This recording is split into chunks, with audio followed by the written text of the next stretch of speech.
Good afternoon, everyone.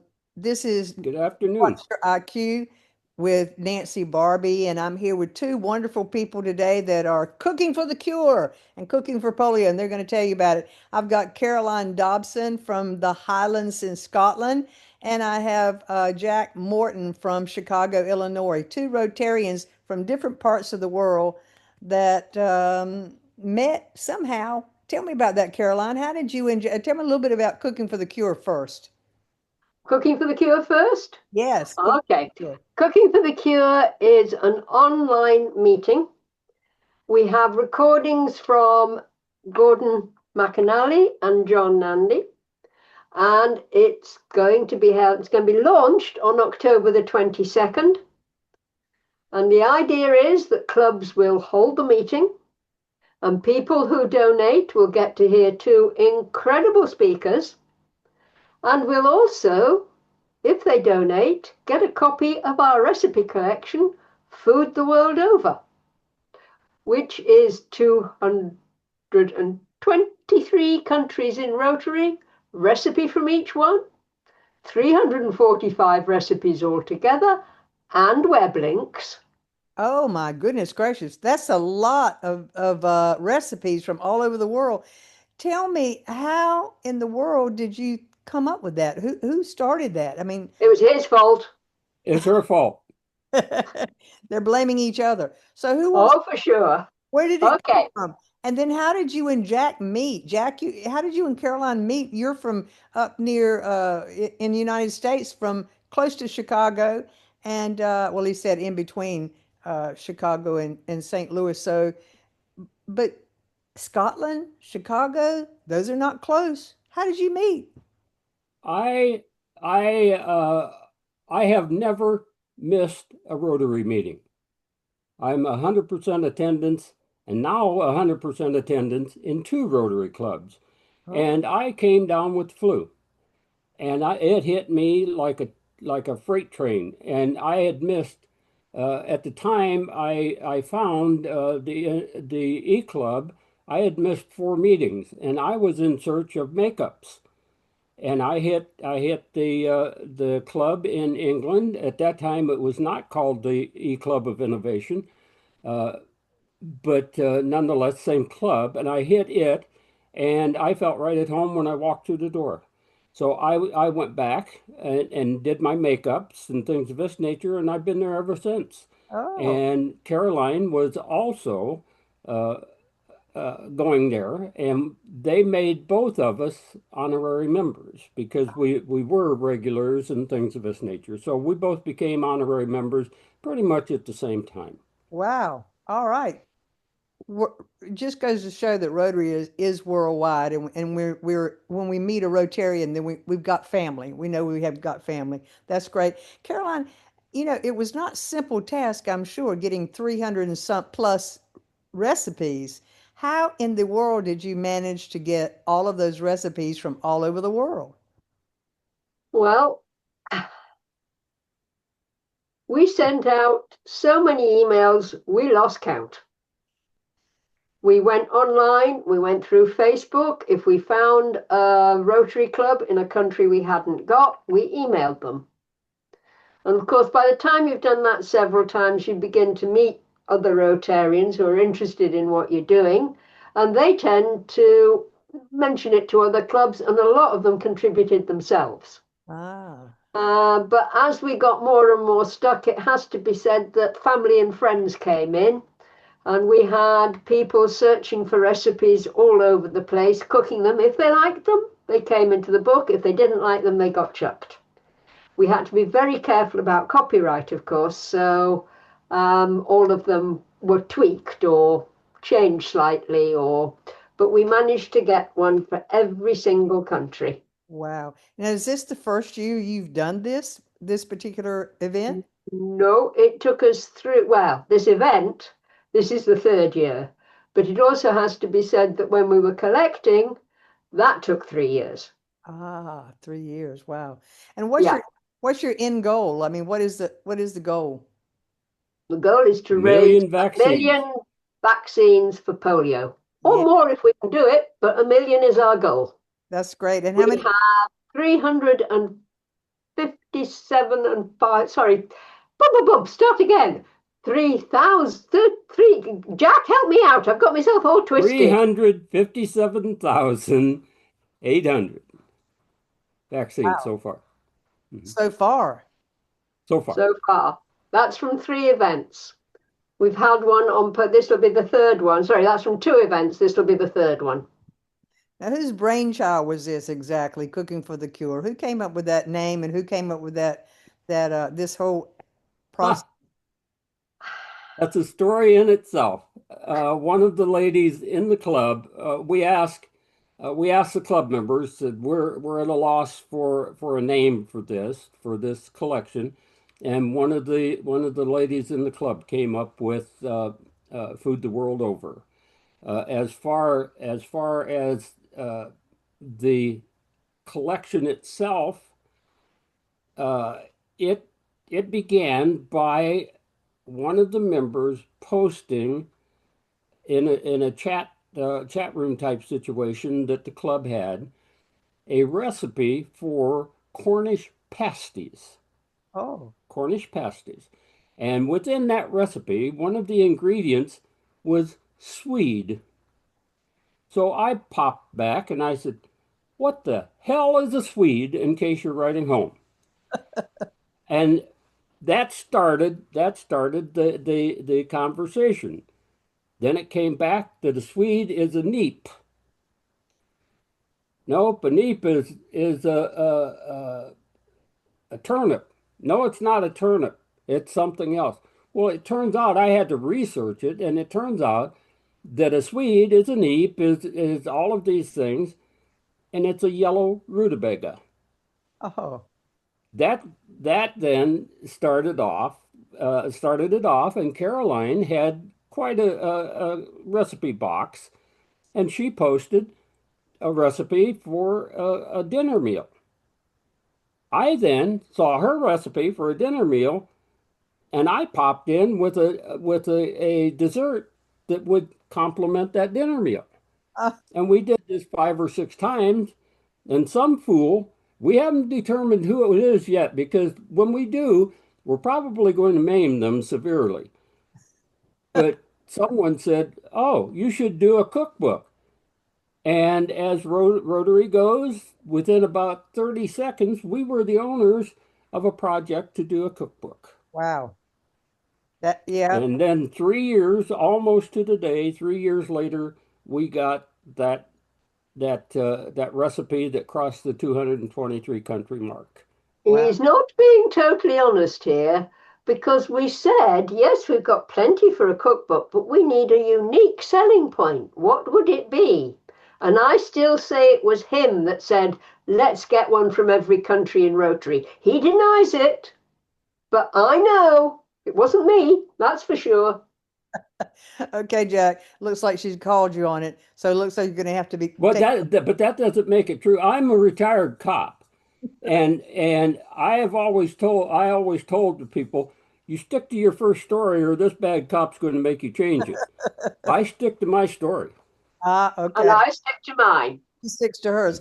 Okay, I'm going to let it be a draw for both of you. But let me ask you this, Caroline. Have you tried any of these recipes that you've got? Oh, yes.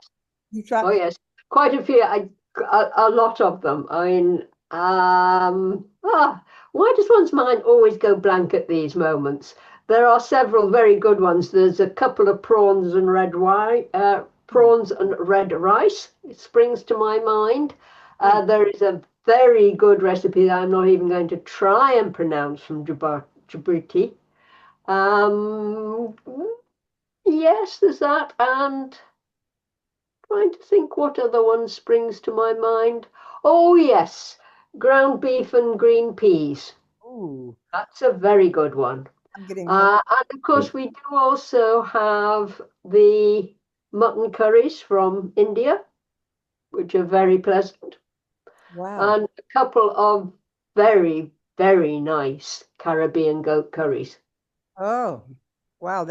Those all sound very, very good. What happens if there are, or do you find that there's a lot of recipes that you can't get the ingredients that they have in a particular country? We Or we started with four recipes that I could not, and I'm generally fairly decent at finding things.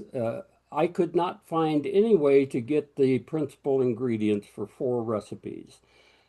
That got changed when one of our members uh, came across a recipe in the collection for wasp larvae. He had an incursion of invasion or whatever of wasps in his attic, called an exterminator, told the exterminator he wanted them removed, but without chemicals. So he came up with the principal ingredient and oh, cooked it. oh, So now we're down to three. oh. In point of fact, there is also one for Mupani worms. And to my surprise, you can buy those frozen in London. Well, how about that? That's learning. I'm learning a lot. I'm not a great cook, but I'm sure learning a lot. And I certainly Oh, yeah. intend to download this cookbook.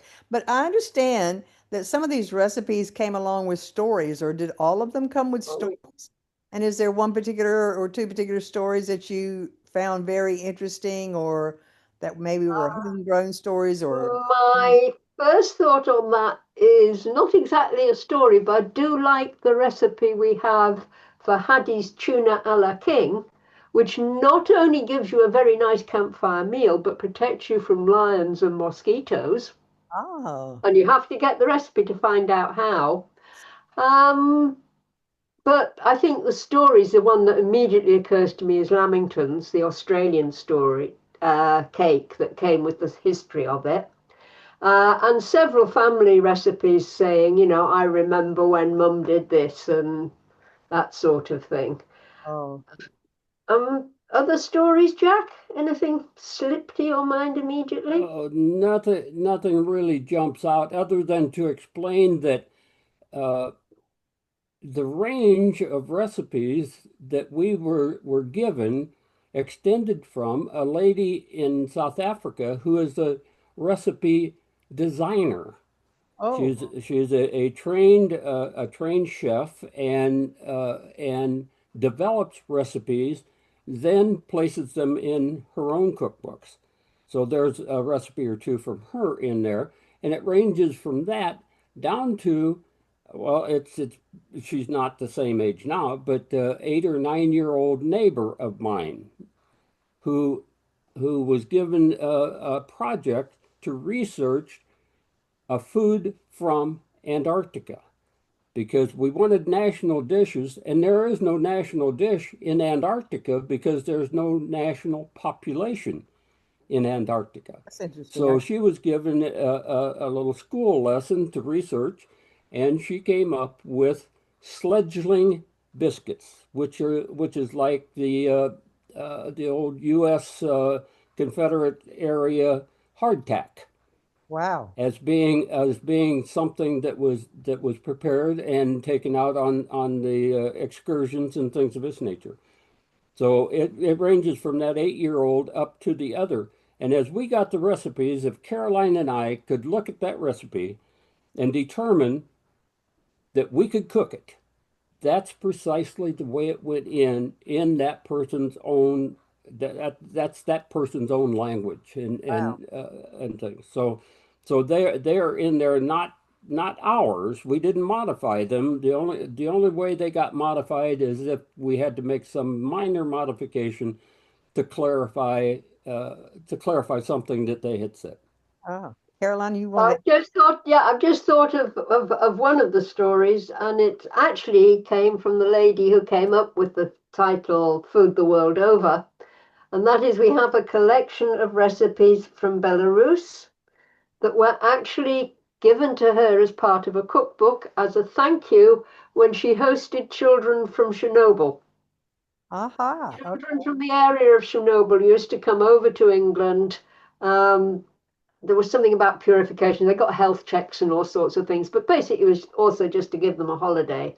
And she was one of the organizers. She was given a cookbook, and recipes from that are in the collection. So that's the sort of story that we have behind the recipe, a lot of the recipes. That sounds wonderful. I can't wait to read all the recipes and maybe try out a few. You never know. I might turn into a cook in one of these days. Who We knows? could inspire you. Might. I see that you on one of your on your logos here is World's Greatest Meal, Suzanne Ray from Australia, and I'm sure Yes, uh, she came through England, I'm sure, and is from England originally, and Yeah. yeah, Suzanne Ray was she part of the one We reason you have a inspired? recipe from Suzanne and from we have Pakistani tea from her husband. Ah, And when we have these events, the money we raised gets reported through World's Greatest Meal. great. That's great. Now tell So, me, oh, go ahead. I'm sorry. no, after you. So tell me this, if a club wants to get involved, if a club wants to join you, tell us again, how do they contact you? How do they get involved? How do they know, how do they raise money? How do they report it to you? Give us some of the logistics there. Okay. First of all, they can contact us through our webpage, foodtheworldover.org, that has a section dedicated to the meeting, which is Cooking for the Cure. All they need to do is get in touch with us. We'll get back to them. We'll decide a time and a day, preferably at the moment, October the 22nd. But as I say, we're prepared to go with other dates. And then the idea is that they will decide how they are going to collect the donations, because we know a lot of clubs will want the foundation points, and that's fine. So, for example, a club might decide just to ask for donations and report it back, so long as they let us know how much has actually been raised so that we've got the total for the greatest meal. They can, we will provide a link that will allow them to reward their attendees and donors with a copy of the recipe collection. Wow. And then on the date that they want it, we will provide a recorded talk from John Nanny and from Gordon McAnally, and a very short advert asking them to join us in using the cookery collection to raise funds for the rest of the year. Just a sneaky little one. And then it is up to them to play it as they would at any online meeting, or indeed, if they're not an online club, you can play them at land clubs too. You know, they have projectors and computers, they can play the recording. We will try and be with people who are doing it online, but we can't be all around the globe all the time. But we will try and have somebody there with us. That As I say, the idea is they use the collection as a reward for donation, as well as allowing people to hear what really are very inspirational speeches from both of them. And all they need to do then is pay the money to foundation and tell us how much they raised. that's great. Wow. What a great, great, great idea. Cooking for the Cure. Everybody can get involved in this. Everybody can it's a win-win for everyone. I Raising hope. raising money for polio, getting some wonderful recipes from worldwide recipes that is with stories involved, and getting to know Caroline Dobson and Jack Morton also. Yes, we're going to get to know you and get to know what you're doing, and keep you in the forefront of Cooking for the Cure.